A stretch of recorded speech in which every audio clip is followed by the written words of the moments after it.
बना था बांग्लादेश, तो फिर कल सिंधु देश भी बन सकता है, सिंधु देश भी बन सकता है। कराची में आर्टिकल 149 का मामला, वफाकी हुकूमत और सिंध हुकूमत आमने सामने।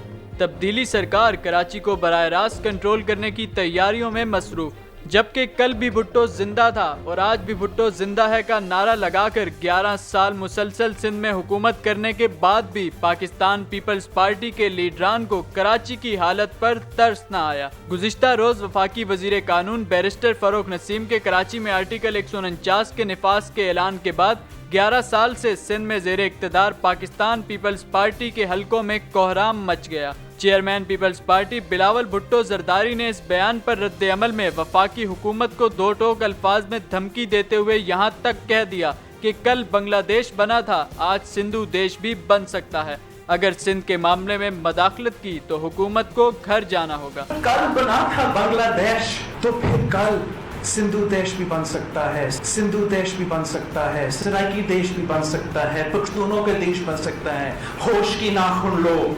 मईशत की शहरक शहर कायद के कचरे को लेकर हर कोई अपनी कचरा सियासत चमकाने में मसरूफ है, लेकिन शहरियों के मसाइल हल करने के लिए इख्तियार और वसाइल का रोना धोना जारी है। अभी चेयरमैन पीएसपी मुस्तफ़ा कमाल और मेयर कराची वसीम अख्तर का ड्रामा खत्म नहीं हुआ था कि वफाकी वजीर कानून के बयान पर वफाकी वुज़रा और पाकिस्तान पीपल्स पार्टी आमने सामने आ गए। बिलावल भुट्टो जरदारी के बयान पर वजीर खारजा शाह महमूद कुरैशी ने रद्द अमल देते हुए कहा कि बिलावल भुट्टो से कहना चाहूँगा, जज्बात में आकर सिंधु देश की बात करना मुनासिब नहीं।